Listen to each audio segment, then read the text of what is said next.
Let us now move on to the next discussion on the theme, Athiti Devo Bhava, the data imperative in hospitality. For this panel discussion, I would like to first invite Deepa Krishnan.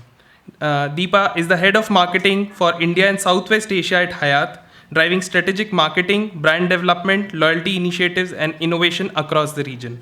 With over 23 years of experience, she has held key leadership roles, including Chief Marketing Officer at Tata Starbucks, where she led marketing, category, loyalty, and digital.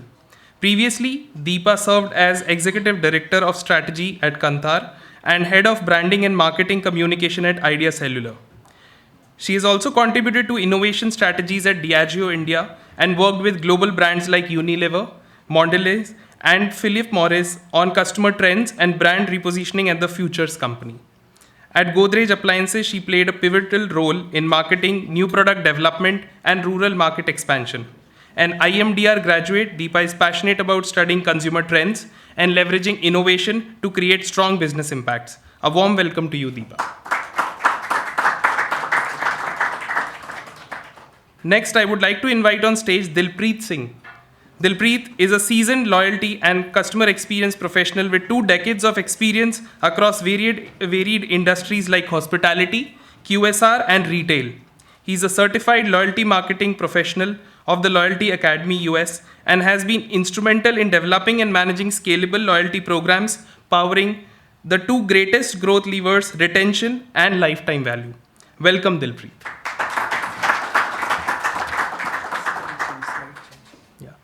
I would now like to invite our third speaker, Balaji Venkataraman, to the stage. Balaji is a partner with Deloitte South Asia. He specializes in digital transformation strategy and marketing. He helps brands to find new market and customer, scale the acquisition, and drive retention. Balaji, a warm welcome to you. As a moderator for this panel discussion, I would like to invite Subra Krishnan, CEO, Lemnisk. Welcome. I think I'm especially excited by this panel, I would say, for 2 reasons. First, I think I can speak for everybody in this room when I say that we are all consumers of hospitality, right? I think all of us travel fairly extensively, I'm sure. So in many ways, all of us do have a strong point of view, and in many ways, we're curious about what goes on the other side. So from that perspective, I think this is going to be a very informative session, I would say. And second, which probably is a segue to the first question that I will ask each of you, is I cannot think of many industries, of course, healthcare being another, and I'll cover that with Madhi in some time. I cannot think of many more industries that saw such a big drop during COVID and such a fantastic rebound on the other side of it. And a lot of it is because I think COVID fundamentally changed the nature of this industry. So maybe that is probably the leading question with which I would want to start.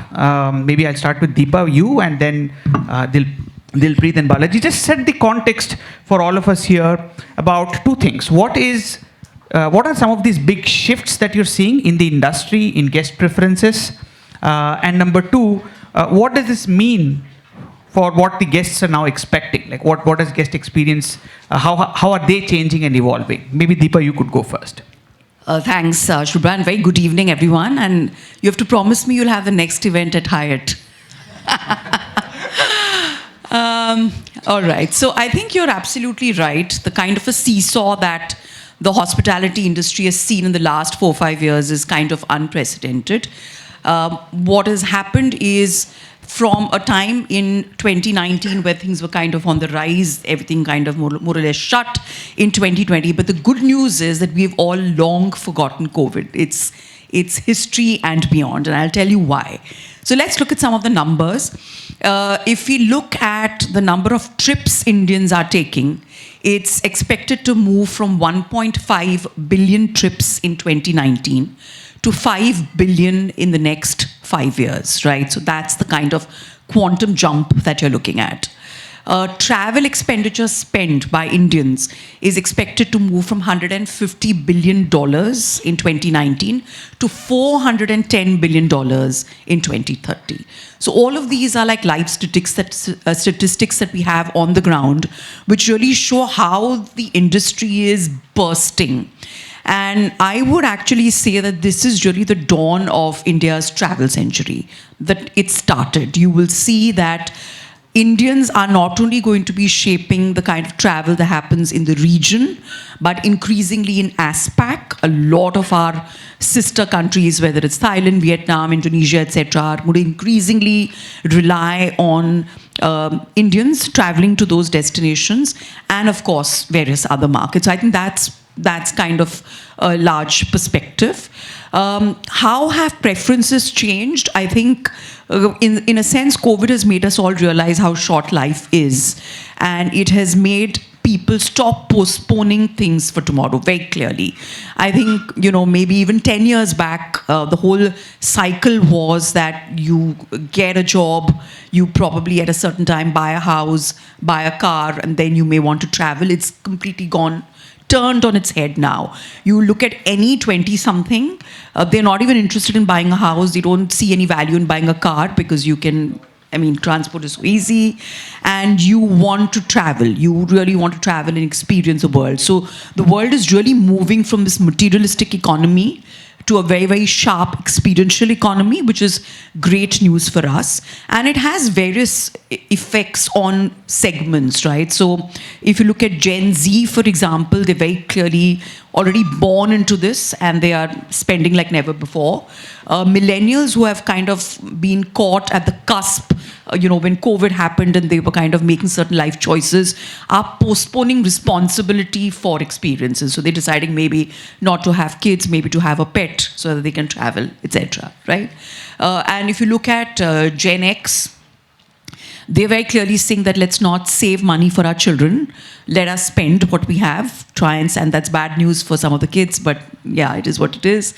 And they therefore want to live life, right? So I think all of these things, a fundamentally strong economy, infrastructure built on travel and tourism, very, very seminal consumer shift is all fantastic news for the travel industry. That's a great platform to tee this off to you, Dilpreet.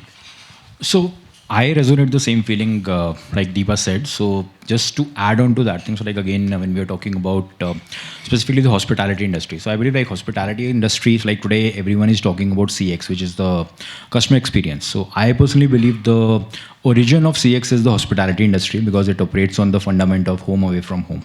So whenever you are out, whether for business or for vacation, so like you need someone who is able to understand your requirements, your need, and then is able to pamper you in a way you want to be. So that is one. Second is like, again, when I'm talking about the experience, so like again, there has been a lot of debate in terms of the YOLO syndrome, which is the you only live once, inspired from the legendary Zindagi Na Milegi Dobara. So I believe like it is definitely there, but I personally believe it is short-lived. Because like again, it has to come from within. So like people who are having different traits and different personality, if they want to kind of postpone thing, even when there is a kind of a FOMO or the YOLO thing which is there, so like people are I would say judging you in terms of you are not spending money on hotels or other retail brands and all, and you are just staying at home. So like it's a kind of a FOMO which is happening, but like unless and until it is not coming from within you, you will not be kind of doing that thing. So it's very difficult to kind of change you for that thing. So personality plays a very important role. So yeah, YOLO or this revenge travel which was there, so that actually plays a very important role, but to me it is very short-lived. That is one. Second is like again the kind of industry we are operating into. So it is very need driven and intent based. Unless and until you are not having a travel requirement, even if a brand is kind of throwing away a good deals in terms of 50% off, 70% off, you will not be coming that thing. So like again, if we just have to kind of break it in a very simple manner in terms of like what hospitality is all about. So like what are the different segments which are there? So like again, there are three main use cases of the segments why people are using hotels. One is for the business, one is for the leisure, second is for the MICE, which is the meeting incentives and conferences and events which is there. like this one. So like again, and it is also divided into two parts. So one is the social gatherings in terms of your birthday parties or anniversaries or weddings, or the corporate gatherings which would be there. So that is there. So again, like every business which is there or any person who is there, so like they will be coming under this thing. Now Deepa spoke about like the traditional segmentation which we are having, the Gen Z, Gen Y, millennials and all. So one of the biggest thing which has actually kind of happened post the pandemic period is there is a emergence of a new segment which is Henry, which is high earners, not rich yet. So people are kind of earning, so like straight after, like if I have to compare what it used to be 20 years back when we started our career, so like that point of time, like the typical starting salary and typical starting salary now. So there has been a kind of a jump of almost 10 to 15x to that thing. So considering all these factors, people really want to kind of enjoy their life. They want to do take all these vacations also. They want to kind of spend their money wisely also. That is one thing. So savings is one aspect. So looking at it is very subjective to that extent. But yeah, I think like CX plays a very important role. So like again, whenever people are feeling okay, so like this is a brand who is able to kind of identify me, because also the thing is like one of the biggest shift which has happened post pandemic is like today everyone is living in an experience driven economy. So today when I'm talking about the experience driven economy, so what that means is like earlier when we used to kind of do a competition benchmarking or how it is working, so like it used to be the brands which are operating in my industry also, but right now that is not the case.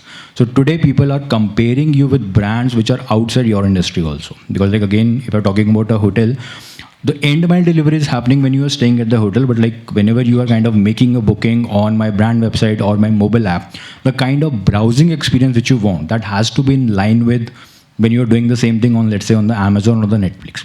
So as a responsible brands, you have to make sure the kind of resonance which you are able to kind of create with your consumers, that is next level.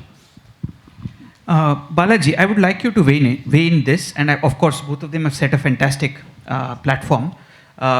I would like to understand your thoughts on what is changing in the industry, but also maybe weigh in a bit more on how the guest expectation is changing as a result. What are you seeing there, right? So maybe talk a little bit more about that as well, please. Indeed. Experience is now taken for granted. Okay? But taking a cue from both the hoteliers, the fundamental aspect that has changed is Henry, the premiumization. Anything and everything. If I get into a hotel, whatever be the segment it is, I want a premiumization there. And also with the statistics of every family or every individual, they have different purpose or a reason now to travel. One is, we have now segmented the travel after COVID. One is a religious tourism. One is, I go alone, okay, as a backpacker. And another important segment, another one is the family travel. So there is a segment that was created among the travel, purpose for the travel and the reason for it. And these gets into atomic segmentation when it comes to preferences of the travelers with the brand. So the brands today are at the cusp of changing. Should I create more than one experience with the different kinds of brands that I need to have, catering to different segments of customers who are traveling? So that is the tectonic shift that is happening within the business. While the travelers expect the business need to respond to it, and that response is now happening, and in the next 3 to 5 years, it's going to happen at scale. So then let me start this way around, because I'll give you the opportunity to build on this. So the nice segue that I would like to take here is, if the industry is changing, you're seeing greater intent, diversity of segments, brands are actually thinking of premiumization, as you rightly said.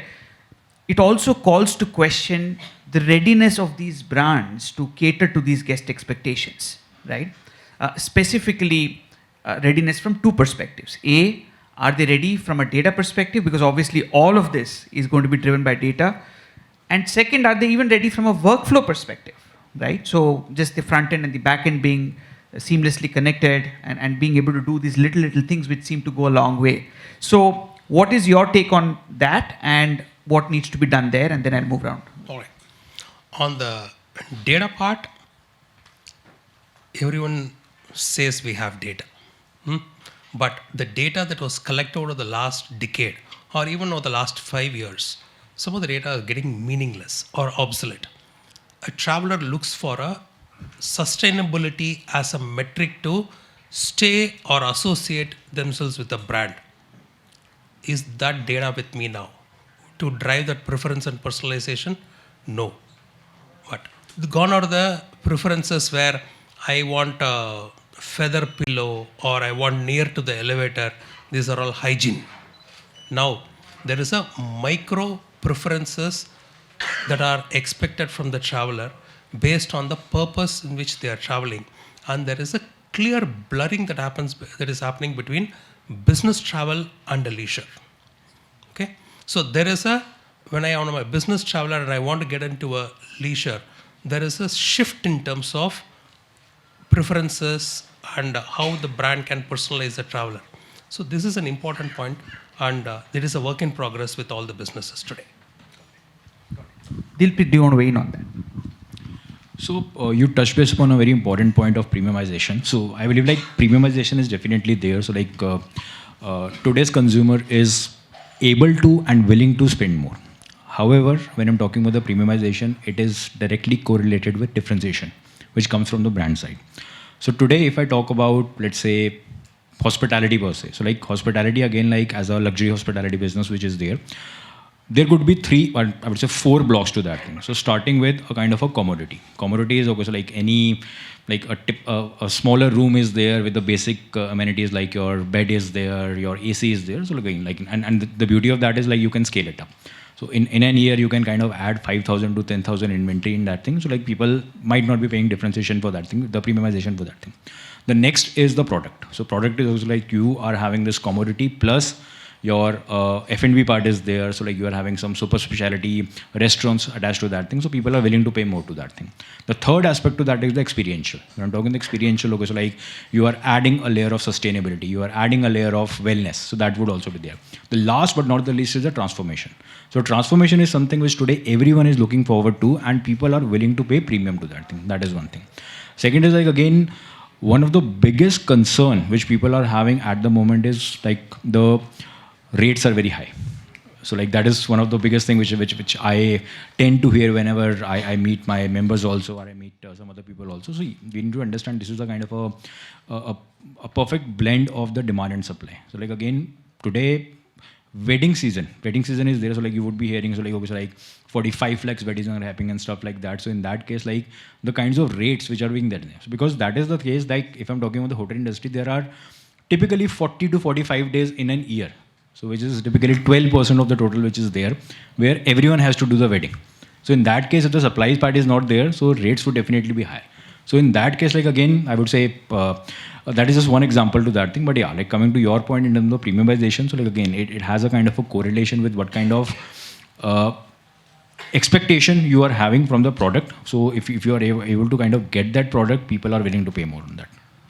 So then, Deepa, just building on the premiumization point, obviously this calls to question the need for readiness, and that Balaji touched upon that. But maybe you could also touch upon how does let's assume that there is a data framework in place, and let's say these processes are in place. The next logical step would be deriving intelligence out of it and just being able to use technologies like AI and ML and being able to now apply that in a practical context to drive this superior guest experience. So what does that world look like, and how are you approaching this? Some ideas on that. So, according to me, premiumization is one part of what's happening in the hospitality industry. The changes are far more complex because if you really look at it from the point of view of a matrix, you can look at travel as, what are the occasions or, reasons for travel, which has already been covered. Like it could be business and leisure, and, it could be MICE, social, etc., etc. And then comes this whole hyper segmentation of what kind of a person are you? And therefore, what is your requirement for travel, right? So within leisure, we are seeing, for example, a growing trend of slow travel or wellness travel or, rise in sustainability and, of course, maybe very luxurious experiences, etc. So I think the landscape is honestly far more complex than just saying premiumization. That's the first thing. The second point is, do we have the data?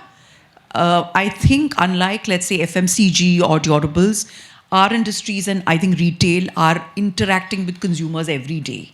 You can put a name and face to every consumer that you're seeing every day. That's the advantage of our industry, right? So not only do we have data, but we also really know customers.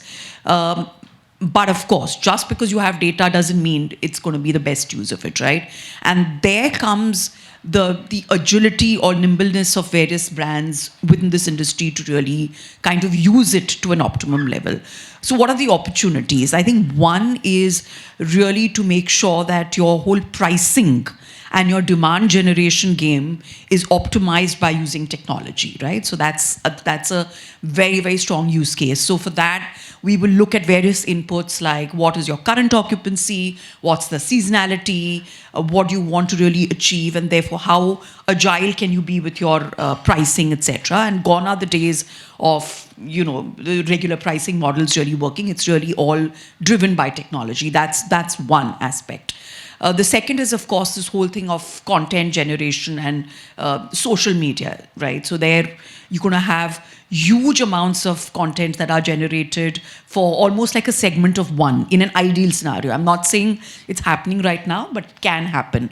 With strong loyalty programs, with strong social media awareness, you can actually get to a segment of one. So, for example, what will come to you will be very different from what will go to Rinku and so on and so forth, right? So that's really the other area. And I think it is all work in progress. I will be honest to say that we are all kind of navigating through this as we speak and trying to find the most optimal solutions at a given point in time. Like someone just told me the other day, I think AI is probably the last human invention. After this, everything is going to be invented by AI and nothing going to be invented by human beings. I mean, that's of course an extreme that you can take it to.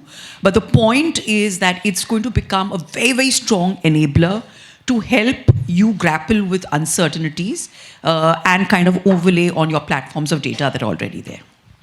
So then, Dilpreet, and this is probably very close to your heart, so I am expecting a passionate defense when I'm putting you a bit on the spot here, which is, if guest experiences are taking a whole other direction and you're seeing an emerging generation which you could argue in many ways is ready to trade off, let's say, a point system or a loyalty program with, let's say, a superior experience, right? What does that mean to the entire concept of fostering loyalty? What does this mean? Do the traditional programs still hold true? What are your thoughts there? And how are they potentially changing? I mean, that would be great to just grill you, because you're probably living this day in and day out.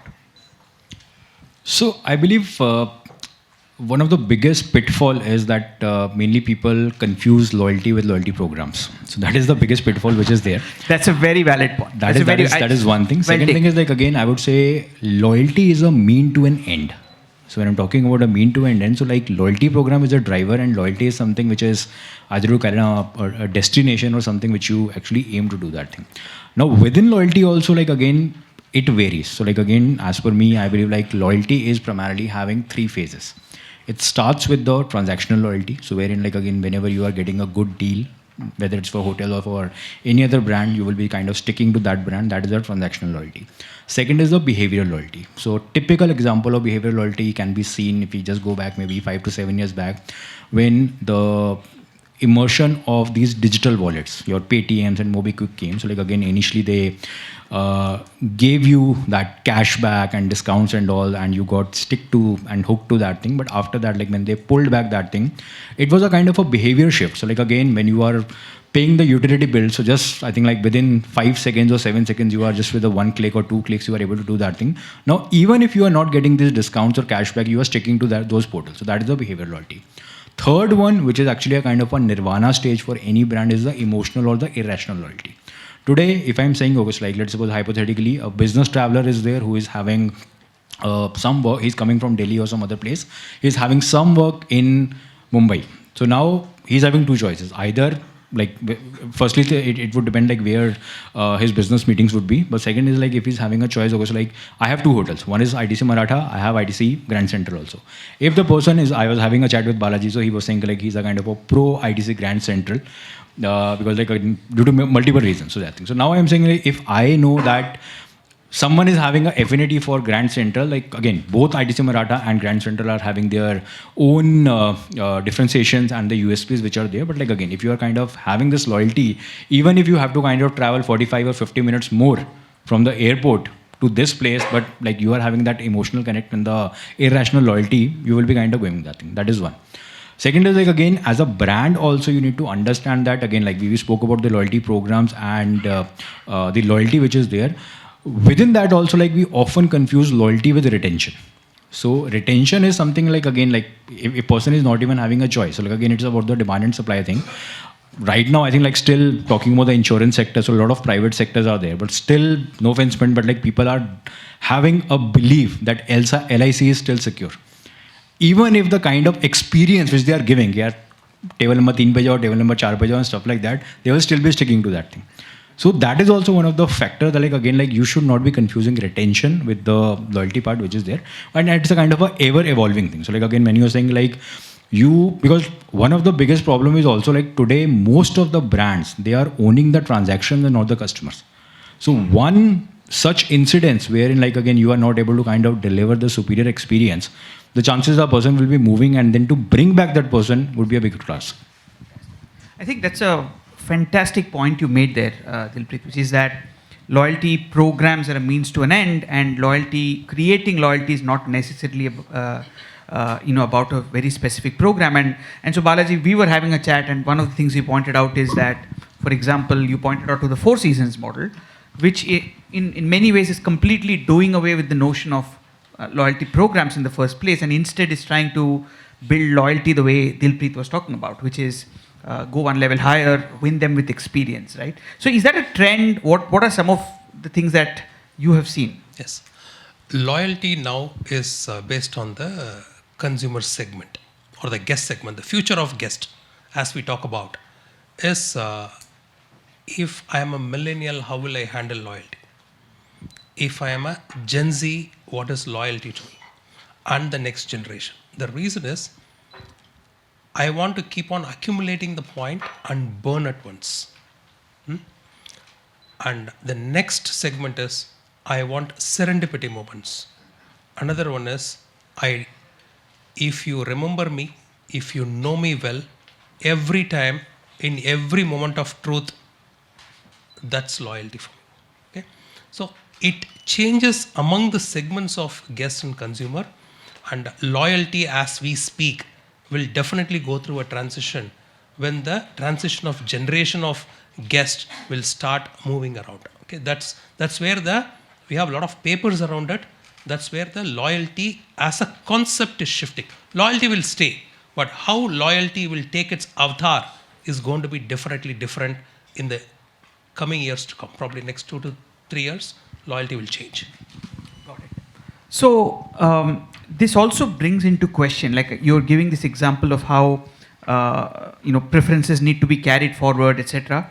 But I'll recount to you, Deepa, an incident. Like we were doing another similar event in Gurgaon, and there were members from hospitality, and one of the speakers in that round table gave a very interesting anecdote. Right, he essentially said that he is. And I'll not name the brand, he's very close to a specific brand and chooses to stay with them wherever he goes. When he's traveling alone, he had a very specific food preference, right, in one city. But he went with family to celebrate his anniversary. And in the second city, that exact food preference was replicated in an attempt, clearly well-meaning attempt, to delight him. But it sort of backfired because that is not what he was expecting at all. If anything, it disappointed him, right? So you're speaking of not just understanding the customer, but as Balaji pointed out, the shift from a brand to another, within a brand to another, or even the context of the purpose of the travel fundamentally changes these preferences, which makes it even harder for you to latch on to say, hey, this is the preference of Subra, or this is the preference of Dilpreet, right? So, are there ways to tackle that? What are sort of your thoughts, and how would you go about doing some of these things? Sure. I think one is that, actually, before that, I just want to make a point on one of the things which you said is that, is the consumer kind of choosing between loyalty and experiences? Have you met the Indian consumer? They want everything. They're not going to trade off, right? They are another great point. Yeah, they're right the most tough consumers in the world. Now, coming back to this, I think it starts with your data, right?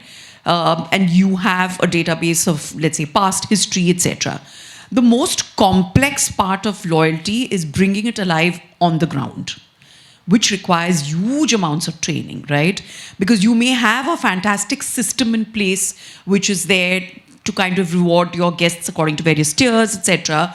But if, for example, when you walk into a hotel, the guy at the reception is expected to recognize you and know, for example, you're a World of Hyatt member, is supposed to know your preferences, because we have something called gem notes or guest experience notes, right? So we're supposed to know what you like.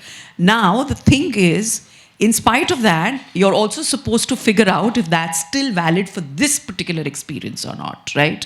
So it is a constant knowing, learning, unlearning, right? It's like a relationship with any other friend or a human being, right? It's evolving.